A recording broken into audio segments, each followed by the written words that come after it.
Hello दोस्तों, refix India के YouTube channel पे आपका फिर से स्वागत है। तो दोस्तों, आज की वीडियो में बात करेंगे। हमारे पास सेट है जो कि लोकल कंपनी का सेट है और इसके अंदर जो पैनल लग के आया है वो BOE कंपनी का पैनल है। बेसिकली इसके अंदर जो प्रॉब्लम है, सबसे पहले मैं आपको इसकी प्रॉब्लम दिखा देता हूँ, किस तरीके की प्रॉब्लम इसके अंदर हमारे को देखने के लिए मिल रही है। तो जैसे हम सेट को ऑन करते हैं, तो अगर आप यहाँ पे देखेंगे सेट हमारा स्टैंड बाई कंडीशन में है। इसको हम ऑन कर लेते हैं। स्टैंड बाई से रिलीज करने के बाद अगर हम इसकी कंडीशन देखेंगे तो कुछ इस तरह की कंडीशन हमारे को इसके अंदर देखने के लिए मिल रही है। एक लाइन इसके अंदर है, यहाँ पे देख सकते हैं। और पैनल प्रॉपर हमारा ब्लैंक कंडीशन में है, यानी कि नो पिक्चर की कंडीशन में है। तो भी इस पैनल को रिपेयर करना है, तो किस तरीके से इसको चेक करेंगे, कैसे रिपेयर करेंगे, इस वीडियो के अंदर हम देखते हैं। तो चलिए स्टार्ट करते हैं। इसको चेक करना स्टार्ट करेंगे। तो यहाँ पे अगर आप देखेंगे तो सबसे पहले मैं आपको दिखा देता हूँ पैनल का जो नंबर है, आप यहाँ पे देख सकते हैं। ये BOE कंपनी का पैनल है और GIP पैनल है। मार्केट में अभी काफी अवेलेबल है। ये मल्टीमीटर को सेट कर लेते हैं DC वोल्ट की रेंज पे और इसे हम चेक करना स्टार्ट करते हैं। तो अगर आप यहाँ पे देखेंगे तो यहाँ पे हमारी जो वोल्टेज आ रही है वो 12 वोल्ट की सप्लाई हमारे को यहाँ पे देखने के लिए मिल रही है। 12 वोल्ट हमारा ओके है यहाँ पे। और यहाँ पे अगर आप देखेंगे तो एक फ्यूज लगा हुआ है जो कि 12 वोल्ट फ्यूज पे हमारा होता हुआ DC टू DC सर्किट में जाता है। और ये जो DC सर्किट के अंदर जब हमारी वोल्टेज जाती है, तो यहाँ पे अगर आप देखेंगे तो इसके अंदर जो DC IC का यूज किया गया है 6861 IC है, यहाँ पे आप ये देख सकते हैं। और ये काफी सेटों में हमारे को देखने के लिए मिलती है और ये पांडा के पैनल में भी IC हमारे को देखने के लिए मिलती है। तो फिलहाल इसके अंदर देखिए होता क्या है कि ये हमारी सबसे पहले जो वोल्टेज बनाती है वो 3.3 वोल्ट की सप्लाई बनाती है। तो 3.3 वोल्ट की सप्लाई अगर हम देखेंगे तो हमारे को यहाँ पे देख सकते हैं बक कन्वर्टर पे हमारा 3.3 वोल्ट की सप्लाई बिल्कुल परफेक्ट तरीके से यहाँ पे हमारे को मिल रही है। और ये 3 वोल्ट देखिए दोस्तों, ये 3 वोल्ट हमारा जाता है टीकॉन IC और रोम IC के अंदर। तो अगर आप यहाँ पे देखेंगे तो ये रोम IC लगी हुई है और ये टीकॉन IC लगी हुई है। तो इसकी पिन नंबर 8 पे अगर मैं देखूंगा तो देखिए यहाँ पे हमारे को 3.3 वोल्ट की सप्लाई परफेक्ट मिल रही है। दूसरा इसके लिए क्या है, टीकॉन IC जो है हमारी, इसको 3.3 और 1.8 वोल्ट की रिक्वायरमेंट होती है। तो इसके लिए 1.8 वोल्ट के लिए यहाँ पे अगर आप देखेंगे तो एक हमारा रेगुलेटर लगा हुआ है। इस रेगुलेटर पर अगर हम वोल्टेज देखेंगे तो यहाँ पे आप ये देख सकते हैं। तो ये हमारा जो वोल्टेज आउटपुट कर रहा है 630 मिली वोल्ट, यहाँ पे देखेंगे तो 1.8 वोल्ट। और यहाँ पे ये इसकी इनपुट पिन है, पिन नंबर 1 इसकी इनपुट होती है, 11-17 है। ये पिन इसकी ग्राउंड है, बीच वाली आउटपुट है। तो यहाँ पे आप देख सकते हैं 1.8 वोल्ट हमारा आउट हो रहा है, जो कि टीकॉन IC के अंदर जाता है 1.8 वोल्ट। यहाँ पे अगर आप देखेंगे 3.3 वोल्ट इनपुट है और 1.8 वोल्ट भी आप यहाँ पे देख सकते हैं। तो काफी सारी पिने हैं, तो कहीं ना कहीं पे 1.8 वोल्ट भी हमारे को मिलेगा। ये देख सकते हैं 1.8 वोल्ट की सप्लाई हमें यहाँ पे मिल रही है। अभी ये सभी वोल्टेज ओके हैं। उसके बाद ये टीकॉन IC इसकी पिन नंबर 9 पे जो है इनेबल वोल्टेज भेजती है, जो कि ये IC हमारी इसकी पिन नंबर 9 जो है वो इसकी इनेबल पिन है। इनेबल वोल्टेज आने के बाद यहाँ पे हमारा सबसे पहले जो होता है, ये देखेंगे तो ये हमारा AVDD का सर्किट है, चार्ज पंप सर्किट है। तो यहाँ पे हमारा, सॉरी इसको बूस्ट सर्किट बोलते हैं, बूस्ट सर्किट है। और ये जो बूस्ट सर्किट है इस पे हमारा AVDD वोल्टेज बूस्ट होगा। और बूस्ट होने के बाद अगर हम यहाँ पे देखेंगे तो हमारे को AVDD जो वोल्टेज है हमारे को मिलनी चाहिए, यहाँ पे वो मिलनी चाहिए अप्रोक्स 14 वोल्ट से 20 वोल्ट के बीच में, इतनी होती है ना। 14 वोल्ट से 20 वोल्ट की तक की सप्लाई हमारी AVDD होती है, जिसको हम बूस्ट वोल्टेज बोलते हैं। लेकिन अभी हमारे को यहाँ पे कोई भी वोल्टेज ऐसी देखने के लिए नहीं मिल रही है। तो देखिए इस कंडीशन में हमारे को क्या है, अगर 14 वोल्ट हमारा यहाँ नहीं मिल रहा है तो इसका मतलब हमारी DC IC प्रोटेक्शन मोड में है। यहाँ पे देख सकते हैं VGH वोल्टेज में भी हमारे को मिली वोल्ट में कुछ मिल रहा है। तो इस कंडीशन में होता क्या है कि प्रोटेक्शन मोड में जाने का रीजन बहुत सारे हो सकते हैं। शॉर्टिंग भी हो सकती है, सर्किट ओपन हो सकता है, ये चीज हमारे को चेक करने के बाद ही पता लगेगी, क्योंकि जीआईपी पैनल है तो गेट लाइन भी इसकी शॉर्ट हो जाती है, तब भी इस तरह की कंडीशन मिल सकती है। तो अभी इसको चेक करने के लिए सबसे पहले हमारे को बेसिक टेस्टिंग इसकी करनी पड़ेगी। ऐसा नहीं है कि सीधा हम इसके सीकेबी ट्रैक को कट करेंगे।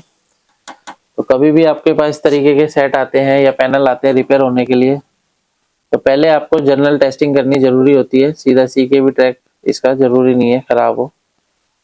तो अभी क्या है कि यहाँ पे जो हमारा 1.3 वोल्ट पे ये आके रुक रहा है, तो हमारे को यहाँ पे देखना होगा। कई बार यहाँ पे होता क्या है कि वोल्टेज ड्रॉप भी हो जाती है, यानी कोई भी वोल्टेज नहीं मिल रही, ऐसा भी हो सकता है। क्योंकि इसके बीच में अगर आप देखेंगे तो यहाँ पे एक मॉसफेट लगा होता है, मॉसफेट से वोल्टेज हमारी आउट होती है और ये हमारी वोल्टेज जो जाती है वो सीधी एवीडीडी के पॉइंट पे जाती है। लेकिन यहाँ पे अगर हम मॉसफेट पे देखते हैं तो यहाँ पे भी हमारे को कोई भी ऐसा वोल्टेज देखने के लिए नहीं मिल रहा है। तो अभी हमारे को सर्किट में शॉर्टिंग चेक करनी पड़ेगी। शॉर्टिंग देख लेते हैं एक बार सेट को ऑफ करने के बाद। और क्योंकि क्या है कि एक लाइन हमारे को यहाँ पे नजर आ रही है, जो कि जब भी ब्लैंक पैनल रहता है तो उसमें लाइन वगैरह हमारे को कुछ भी नहीं दिखाई देती। लेकिन इसके अंदर अगर मैं आपको दिखा देता हूँ किस तरीके की लाइन अभी मेरे को यहाँ पे जो है देखने के लिए मिल रही है। क्योंकि कभी भी पैनल जब ब्लैंक होता है तो वो लाइन इस तरीके की आती नहीं है। वो जब ही आती है जब या तो कॉफ शॉर्ट हो जाती है या फिर कोई ट्रैक हमारा बर्न हो जाता है। तो इस तरह की कंडीशन में हमारे को ये चीज देखने के लिए मिलती है। यहाँ पे आप ये देख सकते हैं काफी हल्की सी लाइन हमारे को यहाँ पे नजर आ रही है और पैनल हमारा पूरा ब्लैंक में है, नो पिक्चर कंडीशन में है। तो अभी इसको हम देखते हैं। पहले हम इसकी शॉर्टिंग चेक करेंगे। सेट को मैं ऑफ कर लेता हूँ, मल्टीमीटर को हम सेट कर लेंगे डीसी वोल्ट की रेंज पे, तो सॉरी कंटिन्यूटी पॉइंट पे चेक करेंगे शॉर्टिंग को। तो जब भी हम शॉर्टिंग चेक करते हैं तो यहाँ पे सबसे पहले लेवल शिफ्टर आईसी के आसपास में चेक करते हैं कि भी लेवल शिफ्टर आईसी भी हमारी शॉर्ट हो जाती है तो भी इस तरह की कंडीशन मिल सकती है। यहाँ पे हमारे कुछ रेजिस्टेंस लगे हुए हैं, सारे रेजिस्टेंस ओके हैं, देख सकते हैं आप। 21 ओम्स की रेजिस्टेंस है। यहाँ पे भी रेजिस्टेंस लगी हुई है, 48 ओम की है। ये भी 48 ओम की होगी, 68 ओम्स। ये हमारे को दिखा रहा है 130 ओम्स और यहाँ पे दिखा रहा है 163 ओम्स। तो अभी क्या है कि लेवल शिफ्टर को प्रॉपर तरीके से कहना मुश्किल होगा कि ये खराब है। ये जो डीसी टू डीसी सर्किट है इसको भी एक बार चेक कर लेते हैं। यहाँ पे पीएफ लगे हुए हैं, कई सारे पीएफ कई बार लीकेज कंडीशन में आते हैं, तब भी इस तरह की कंडीशन मिल सकती है। तो यहाँ पे अगर हम देखते हैं तो यहाँ पे काफी सारे पीएफ लगे होते हैं।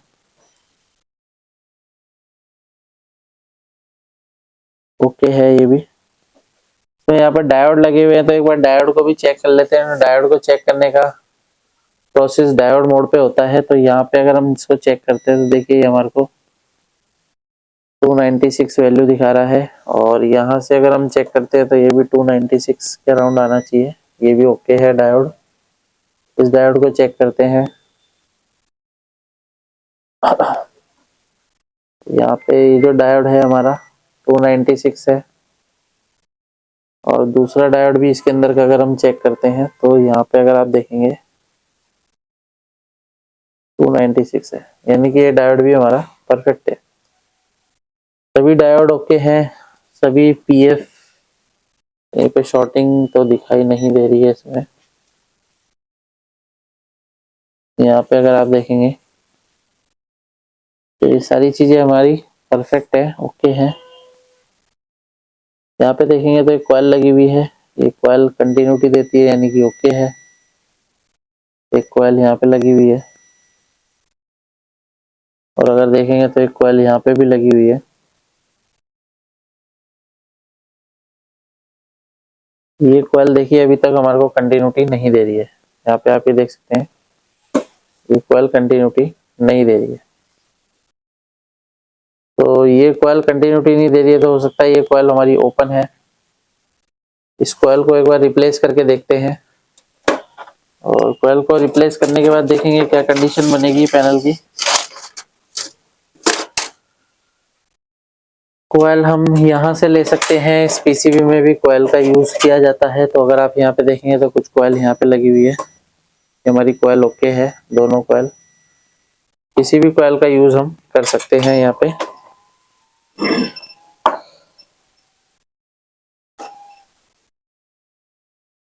तो अभी क्या है कि दोस्तों इस तरीके के पैनल आते हैं, कई बार हमारे को पीसीबी में काम करना पड़ता है, तो आप इसी तरीके से काम कर सकते हैं, लेकिन पैनल की हमारे को प्रॉपर तरीके से नॉलेज होनी चाहिए कि पैनल के अंदर सर्किट किस तरीके से काम करता है। ये देखिए यहाँ से हम इसको निकाल देते हैं और ये कॉइल हम यहाँ से निकाल के इसकी जगह पे लगाते हैं।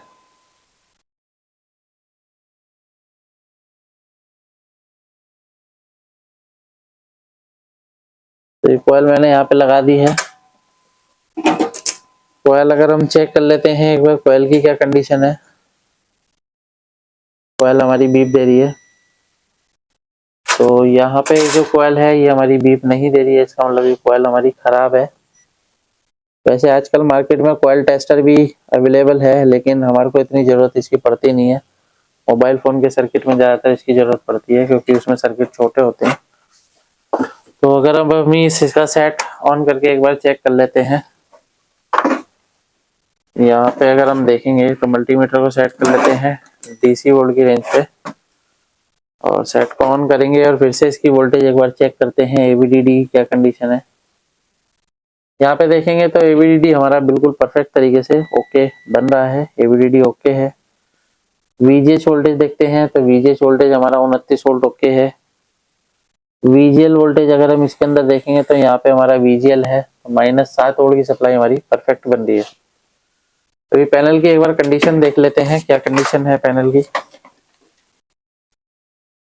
पैनल की कंडीशन अब अगर आप देखेंगे तो अभी भी इसके अंदर कुछ ना कुछ प्रॉब्लम हमारे को इसके अंदर नजर आ रही है। यानी कि यहाँ पे अगर आप देखेंगे तो वोल्टेज हमारी सारी ओके है, और यहाँ पे अगर आप देखेंगे तो कुछ लाइनिंग हमारे को नजर आती है। तो कई बार क्या होता है कॉफ हमारी खराब हो जाती है, जिसकी वजह से इस तरीके की दिक्कत देखने के लिए मिलती है। लेकिन इससे पहले हमारे को कुछ सिग्नल चेक करने पड़ेंगे, क्योंकि ये जो आईसी है ये हमारी टीकॉन आईसी है। टीकॉन आईसी लेवल शिफ्टर आईसी को जो है सिग्नल देने का काम करती है, जो कि गेट सिग्नल जिससे हमारे बनते हैं। तो यहाँ पे अगर हम इसके गेट सिग्नल चेक कर लेते हैं एक बार, तो अगर मैं यहाँ पे इसका STV चेक करता हूँ तो -7 वोल्ट मुझे मिल रहा है, और सी के भी अगर वोल्टेज चेक करते हैं तो 10 वोल्ट की सप्लाई है। सभी हमारे को सी के भी चेक करने पड़ेंगे, ओके है। STV 0 भी -7 ओके है। यहाँ पे देखते हैं CL के 1 ओके है, CL के 2 ओके है, CL के 3 ओके है, ये भी ओके है। अभी आगे देखते हैं तो हमारा यहाँ पे अगर देखेंगे तो POL सिग्नल है 1.5, TP सिग्नल है। तो यहाँ पे हमारा जो सिग्नल है, इस सिग्नल के अंदर हमें वेरिएशन दिख रहा है, देख सकते हैं यहाँ पे। तो 1929 इस तरीके से हमारे को वेरिएशन मिल रहा है। तो इसके लिए दोस्तों ये हो सकता है कि हमारी टीकॉन आईसी भी खराब हो सकती है। टीकॉन आईसी से पहले हम इस रेजिस्टेंस को एक बार चेक करते हैं कि हमारी ये रेजिस्टेंस ओके है या नहीं है। तो रेजिस्टेंस की कंडीशन अगर हम देखते हैं 11 ओम्स की रेजिस्टेंस है, ये ओके है। इस रेजिस्टेंस को चेक करते हैं तो ये भी हमारी 11 ओम्स है, ये भी ओके है।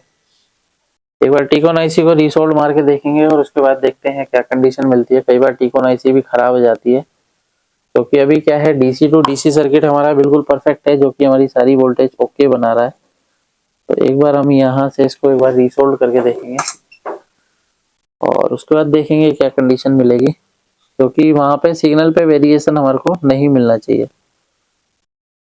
तो यहाँ पे हम इस तरीके से इसको रीसोल्ड करते हैं। देख सकते हैं किस तरीके से हम रीसोल्व करते हैं इसको।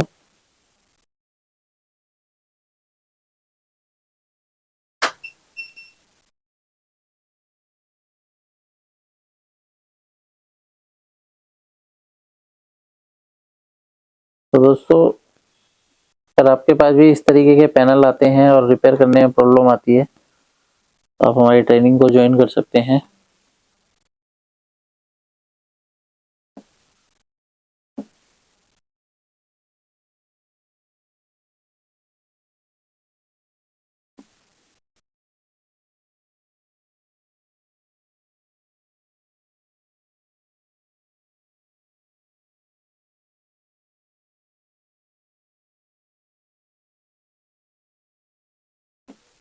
अभी देख सकते हैं यहाँ पे डिसोल्ड करने के बाद कुछ पिनें आपस में जुड़ गई हैं, तो हमारे को ये डिसोल्ड करना पड़ेगा। तो मैं आपको डिसोल्ड करके दिखाता हूँ।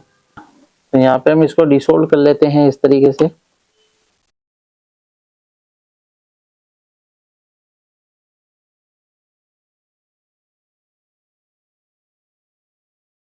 तो काफ़ी सारी पिनें जो हैं इसकी आपस में आप देख सकते हैं। ये देखिए यहाँ से एक प्रिंट हमारा डैमेज हुआ है सोल्डिंग करते टाइम। तो यहाँ पे हमारे को इस प्रिंट को जो है जोड़ना पड़ेगा और उसके बाद कंडीशन देखेंगे। तो इसको क्या है, मैं जोड़ के आपको दिखाता हूँ, क्योंकि यहाँ पे क्या है थोड़ा सा टाइम लगेगा जोड़ने में। तो अभी आप यहाँ पे देख सकते हैं कि यहाँ पे जो है हमने एक ये जो हमारा प्रिंट डैमेज हुआ था तो उसको हमने यहाँ पे रिपेयर किया है। और रिपेयर करने के बाद एक बार इसकी हम दोबारा से कंडीशन देखेंगे क्या कंडीशन है। क्योंकि होता क्या है कि कई बार आयरन प्रॉपर गर्म ना होने की वजह से इस तरीके के प्रिंट डैमेज हो जाते हैं। तो उसको आयरन आपका प्रॉपर अच्छी क्वालिटी का होना चाहिए। यहाँ पे अगर आप देखेंगे तो जो यहाँ पे वोल्टेज है 273 मिली वोल्ट ये हमारा जो है वो स्टेबल है। तो इसमें हम एक बार इसकी पिक्चर की कंडीशन एक बार देख लेते हैं क्या कंडीशन है। पिक्चर की कंडीशन तो अगर आप यहाँ पे देखेंगे नो पिक्चर, तो यहाँ पे आ रहा है नो सिग्नल लिख के, लेकिन इतना जो एरिया है इसका नहीं चल रहा है। तो ये जो कंडीशन है ये हमारे कॉफ खराब होने की वजह से है। इसी वजह से हमारे को यहाँ पे लाइन भी नजर आ रही थी यहाँ पे। तो अभी हमारा पैनल जो है बिल्कुल ओके परफेक्ट तरीके से चल रहा है। तो फिलहाल इसकी जो पीसीबी है वो रिपेयर हो चुकी है, बस काफ़ी इसकी कॉफ चेंज करनी पड़ेगी, बॉन्डिंग मशीन से इसकी रिप्लेसमेंट होगी और ये पैनल परफेक्ट तरीके से चल जाएगा। तो इस तरीके से हम किसी भी पैनल को आसान तरीके से रिपेयर कर सकते हैं। वीडियो अगर आपको पसंद आया तो वीडियो को लाइक करें, शेयर करें, कमेंट करें। Thank you friends.